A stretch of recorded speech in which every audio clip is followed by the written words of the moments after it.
Hello, everybody. Dean Lloyd here again from Lloyd Criminal Consulting. Having just conversations about the justice system by those who are impacted the most. And tonight or today, whatever time it is, wherever you are, I'm excited with my next guest, Mr. Glen E Martin, who I feel needs no introduction, so I'll let him do it himself. Hey, Glen, how are you?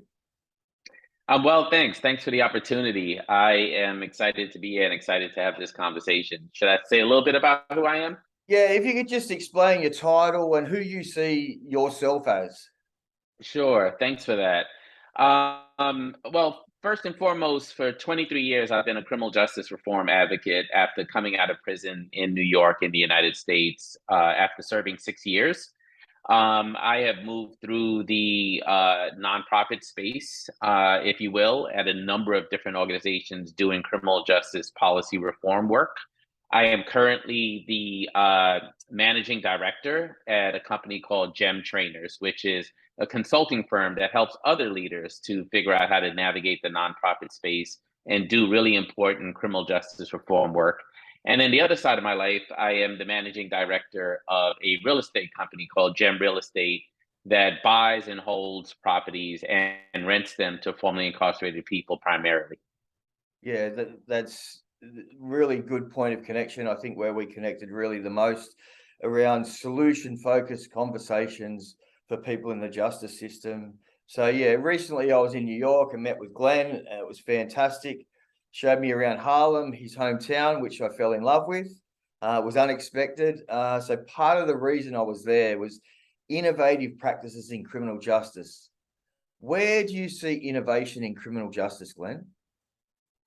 Probably everywhere but the United States. I'm joking. There are some points of light here in the United States. We have a number of advocates and practitioners who have taken trips to places like Norway and learned about how they think about justice and how human dignity is at the center of their justice system. And in Connecticut and a couple of other places, in fact, I think there might be something coming soon in our federal system. There are cell blocks, dormitories, even entire prisons where they're trying to adopt elements of the Scandinavian model. And so I do think those are points of light. Probation and parole in the United States, the number of violations for people under probation and parole is not only down considerably, but the racial disparity has also decreased for people of color.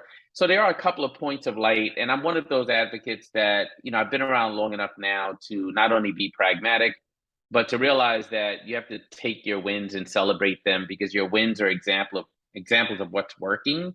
And if we only focus on what's not working, then this work can be really disheartening and seem like a Sisyphean task.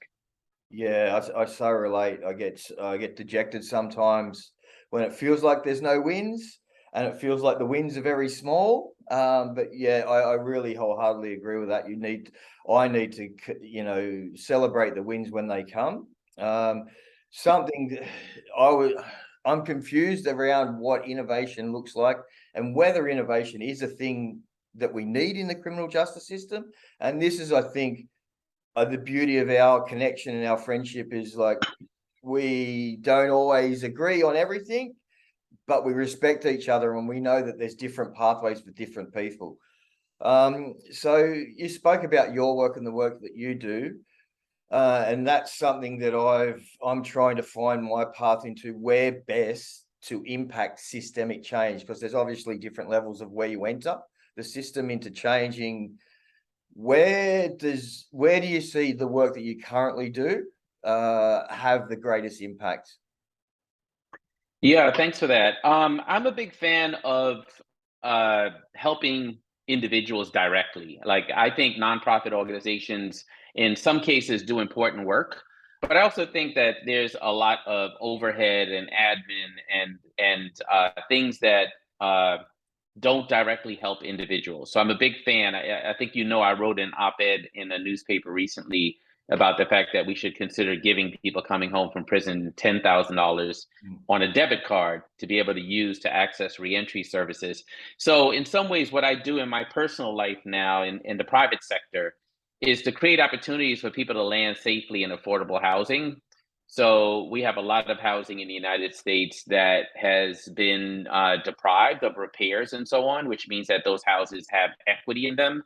And I come in like any other real estate investor. I tap into that equity. I think the only difference is I don't tap into it to enrich myself necessarily. I tap into it to create affordable, safe housing for people exiting the criminal justice system. And I find that it's difficult for people to engage in other support services like drug and alcohol treatment and employment training and entrepreneurship and so on if they don't have a sense of where they're going at the end of the day. If they don't have a key to a door that unlocks a safe space, it's difficult for people to focus on many of the other services that we try to provide them. And so that part of my life, I feel really content because I can see the change in not just individuals, but family members. And then the other side of my life, I get to choose who I want to work with, and I choose a number of organizations that take different approaches to criminal justice reform. Some of them service providers, some of them advocacy organizations, some of them really radical, and some more pragmatic. And I think we need a combination of those things. And so that's a lot different than the work I did when I was inside of a nonprofit, which was a lot of advocacy work and a lot of really pushing the envelope. But at the same time, I am content in a different way with the kind of support I'm able to provide these days. Yeah, it sounds like really rewarding work, and the current work that I do is in a housing first model for a community housing organization. So on the premise that was designed by Sam Sambaris for the homeless population in New York. So housing, I always say to people, it's very difficult to go to work from a park bench. So if you go to work for a week from the park bench, come back and we'll have a conversation and see how you feel about that. So yeah, it's something that really is close to my heart, and something that I inspires me about the work that you do. So thank you for that. So the travels that I did, I went to the Netherlands and met with a few of the higher ranking people in the justice departments over there. And one of the things that I found and I thought was innovative was one of the people I met with now works in sort of an AOD space in the justice system, but he was a long time recidivist, if you want, for want of a better term. He kept going back to prison essentially. So something that I found innovative was his last exit from prison. He negotiated and wrote the plan that he needed to be released with. And then I met with him and the governor, who was the governor of the prison at the time when he was released. And they've gone on to become friends. And this guy goes and has dinner at like they have. So where would you see that landing in the American justice system, if possible?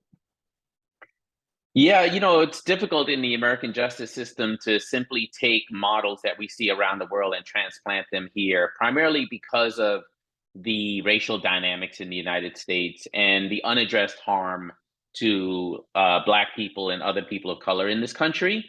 And what we don't realize is that we've created this very angry criminal justice system that targets the people we hate the most. And in America, unfortunately, that means Black people. And we have a criminal justice system that's all about hating Black people, unfortunately. That doesn't mean that everyone who works in the system is racist. I mean, my brother was a federal correction officer for years. I would argue he's not racist. He's a U.S. Marshal now. He's not racist, but he works in a system that can be systemically racist because of the way it was built.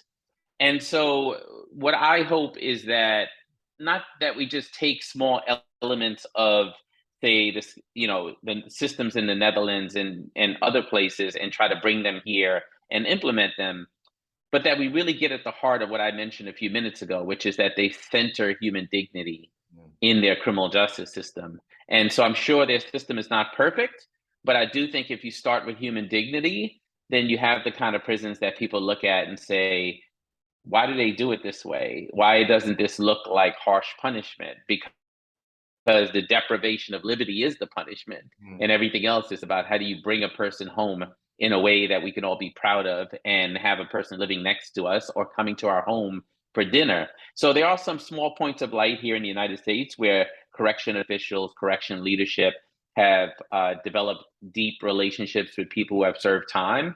And that is pretty remarkable here, because we have a system of othering. We have a system that is bifurcated. We have a system that is adversarial. And so, whenever I see small examples of what you just described, most people here are pretty taken aback by that. But I will say this: if you center the leadership of people who are directly impacted, if you recognize that people closest to the problem are closest to the solution, and allow their voices to be elevated and allow them to tell their story, the value of that, while it may not seem as concrete and transactional as criminal justice reform or programmatic delivery, in the United States, it gets at the dehumanization of people who are serving time. And that, I hope, will be an avenue for us to think differently. Because if you think of someone as something besides human, then there's no reason to center their humanity. A person has to be thought of as human to center their humanity. And so, my hope is that the more and more we hear voices of people like me, people like you, and others, particularly here in the United States, the more people move away from this idea that the people we lock up are not human, and the more we end up with a more humane system. It's, geez, you really know how to say what and articulate what I believe, Glenn. I really resonate with that, and I often say, great minds don't think alike; they challenge each other to develop and grow. So it's sometimes hard and confronting to hear how aligned we are, because I think, oh, I need him to challenge me, or I want him to challenge me. But yeah, so something that was very evident when I was in the Netherlands was their humane approach.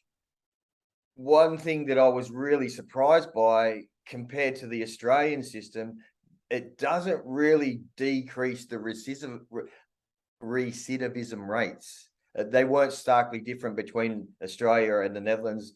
However, their parole probation department is totally independent of their corrections, and they had greater success there in diversionary tactics and early interventions. So yeah, and something that I wholeheartedly believe in is we need a myriad of pathways outside of just that one size fucks all solution, as you're aware, what I believe in there. However, something that really surprised me, and it took me a bit to mull over and look at, the innovative practices, because I wasn't looking in America, sorry to say this, to look too much for innovative practices in your criminal justice system. It was more Smart man. of two ends of the spectrum, if you will. However, the approach to the legalization of marijuana in New York, where do you think, and do you believe that will reduce the prison population, which on flow reduces recidivism? Yeah, thanks for that question. A couple of things. I want to go back to something you said earlier first, which is even if the recidivism rate in other places that center humanity is comparable to what we end up having in the United States, which I'm not sure it is. I think our recidivism rate is pretty abysmal, actually. But we lock people up. We lock people up for a lot longer here. And so, you got to keep your eye on that also, because if you look at some of the television crime shows in the United States, and you'll hear people get convicted of crimes back in the 60s and 70s, and they'll go to prison for, say, 10 years, 15 years for pretty serious crimes, these, whether it was then or now. But you got to say to yourself, wait a minute, like you get sort of caught off guard. Like, wait a minute, he went to prison for 18 years for murder. That's impossible these days. Impossible. And so you got to ask yourself, why was it in the 70s and the 60s a person could come out rehabilitated after serving a much shorter amount of time than where we are today? And how did we get here? And it's a whole nother conversation, but I wanted to point that out, that distinction is important. Marijuana, the big lie in the United States is that we have a ton of people convicted of low level marijuana convictions, and that's clogging our criminal justice system. Mm-hmm. That's just a lie. It's just a lie. Like, we've been doing advocacy work for about 20 years now in earnest, and if there's anything policymakers have given up to the advocates as a result of the pressure, it's some of the more low-level folks with convictions. I remember when I first came out of prison, and I was working with some very well-intentioned, super progressive advocates here in the United States, and we were sitting in rooms with the head of parole and the head of probation and the head of corrections, and they would say, we're just really focused on the low-level, nonviolent, first-time drug offenders. And my head would spin because I'd be like, I'm not sure I've ever met those people. Those are the people that went the fuck home from the courthouse. so Generally look, white.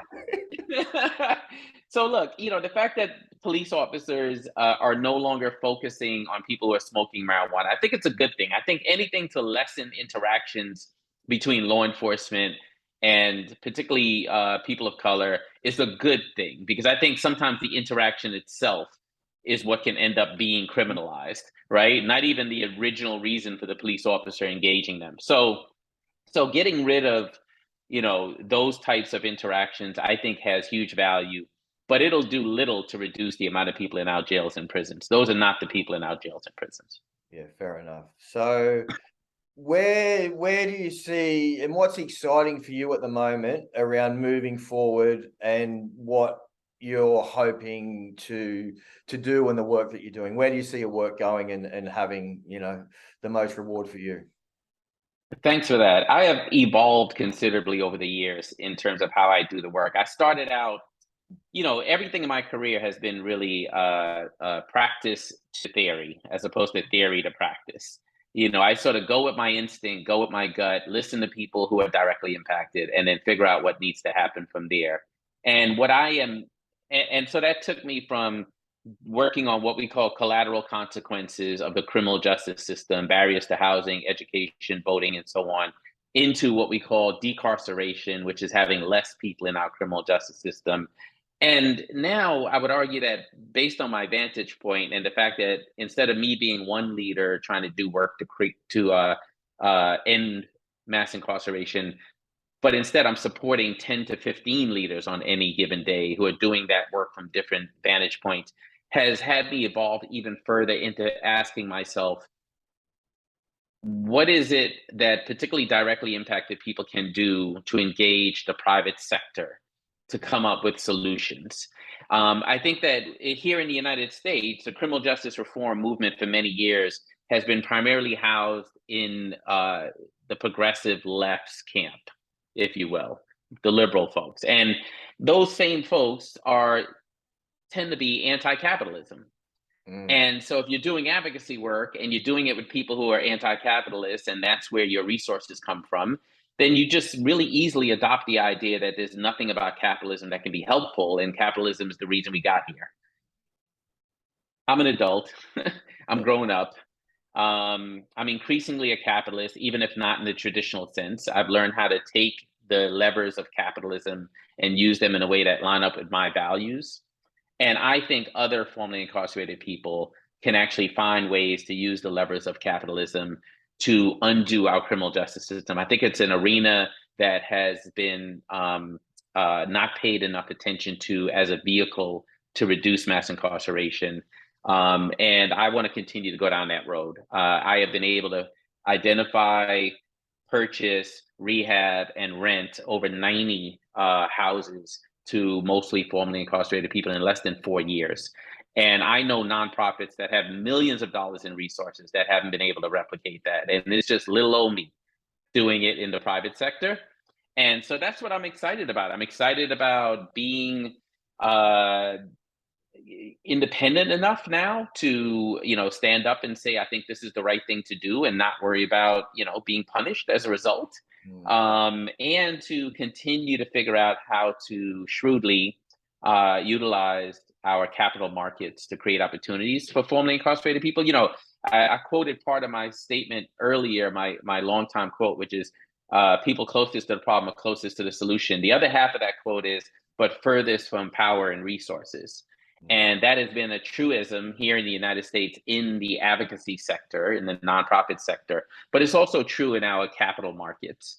And I want to see more formerly incarcerated people have closer access to power and resources in our capital markets.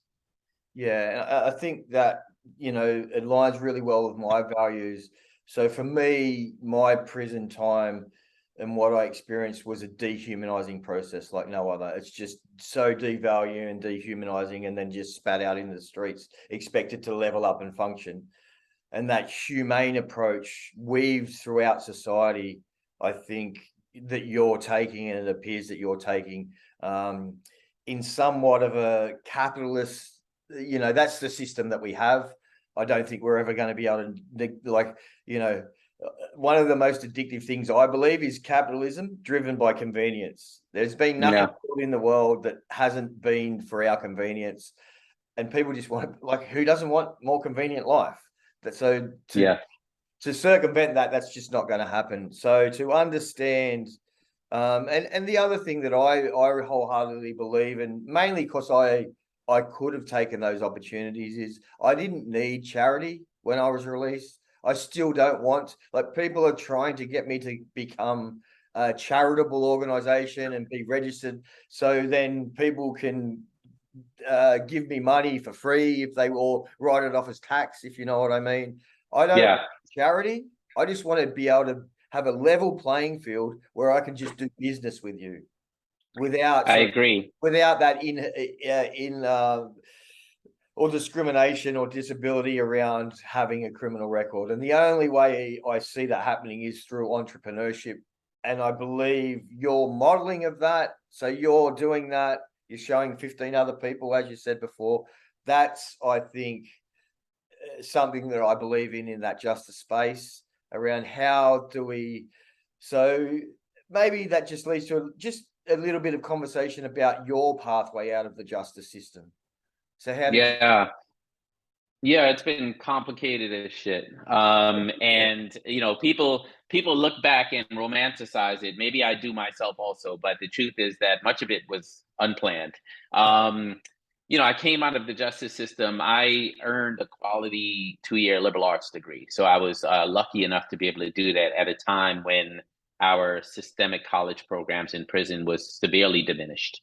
And there were a couple of programs that existed. And I took advantage of one of them and learned Russian literature in prison, and philosophy and sociology and religion and those sort of things. And it just really changed me as a human being. Like, it helped me to resituate myself in the world. In some ways, I took more trips in prison than I ever took as a child growing up, in the hood, if you will. And that was from reading and learning and engaging with my cohort and so on as I traveled through that experience.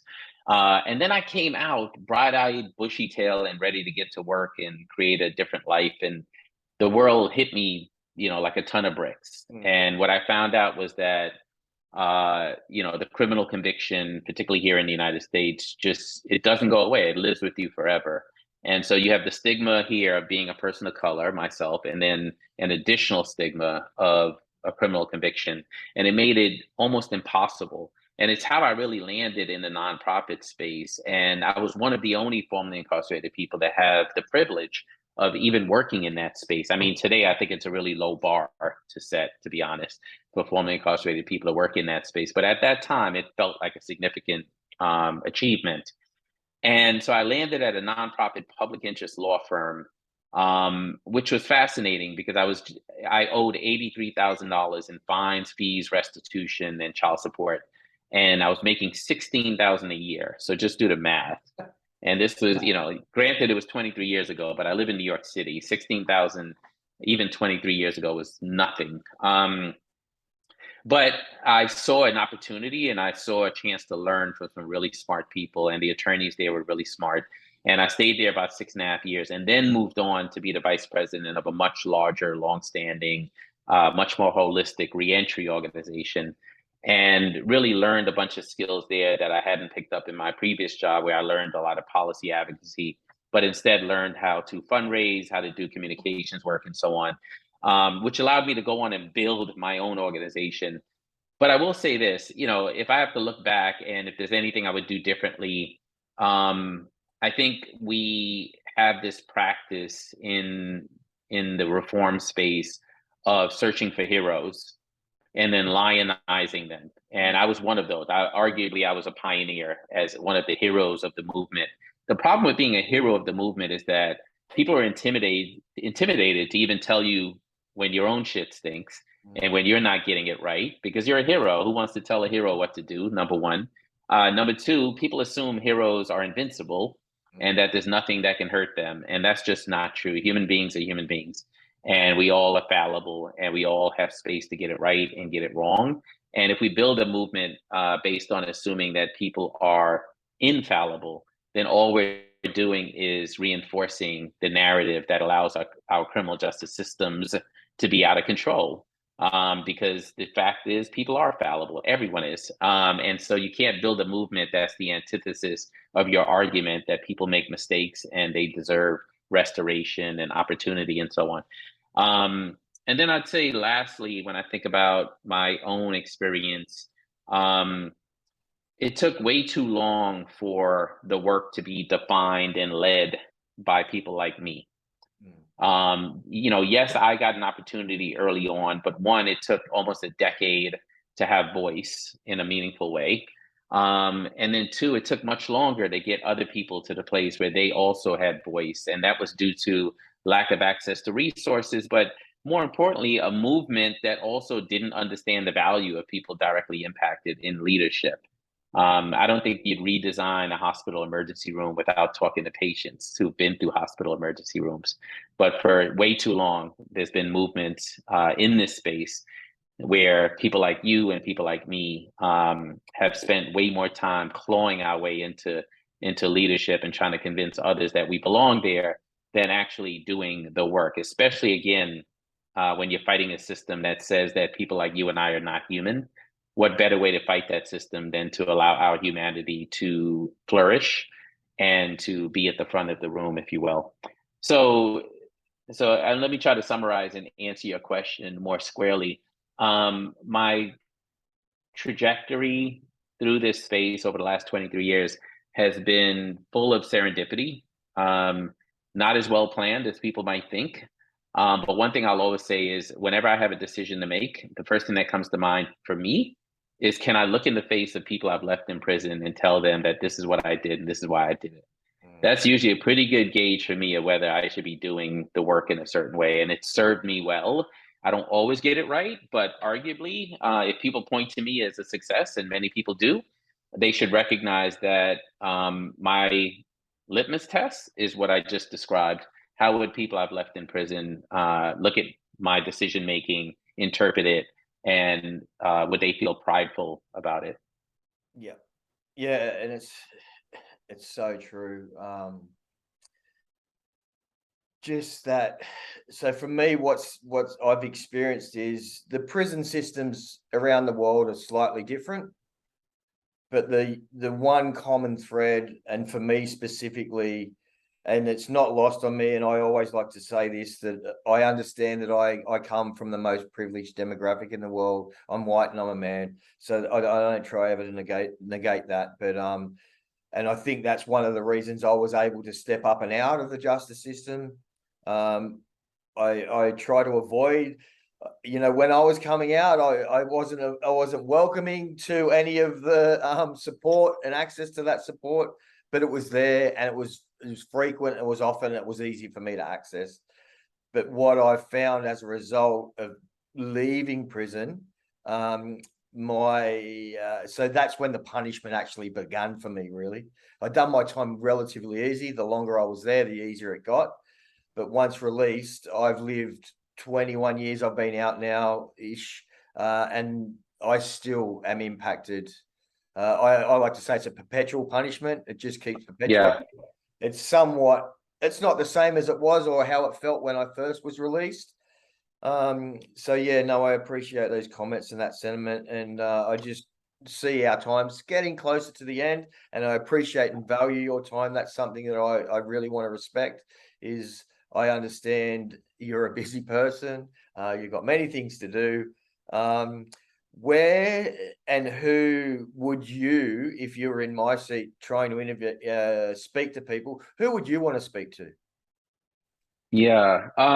Well, before I answer that, and before we wrap, I want to make sure I say that you have been not just a colleague, but a good friend, and a good human being to me, period. I find you to be someone who really lives out your values, and that's what's kept me attracted to you as a human being. And then obviously your thinking and your action and your courage has sort of kept me tethered to you over the years. But I really appreciate your friendship, and this is a chance to say it on the record. So I Thank want to make sure we don't get to the end without me saying that you deserve every opportunity you get, and the rest of the world deserves every bit of the gifts that you're willing to share with it. So thank you for that. thank you. I appreciate Um, that. Sure. And then to answer your question, who do we who do I think we should be talking to? There's there's a part in my career where I became a bit of an organizer, if you will. I didn't start out as an organizer. I started out as a policy advocacy person because I started out at a public interest law firm. And yet, arguably, I was an organizer when I was in prison because when we had problems in the prison with the administration, I'd be one of the people trying to rally support around change. But I became an organizer in a much more sort of trained and proper sense when I started doing the work to try to shut down Rikers Island Jail, which is one of our most notorious jails here in the United States and here in New York in particular. And I learned that you can organize two things. You can organize money or you can organize people or you can organize both.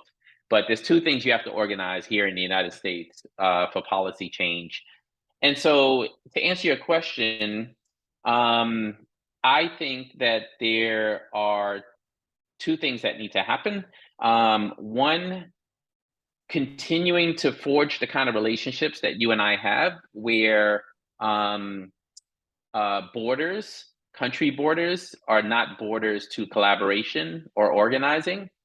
I think it's really important because the more we can create a coalition of people who have had this shared trauma and yet at the same time have shared examples of success since that and shared vision and shared goals and shared humanity is the more we'll create momentum in each of our countries to get things done.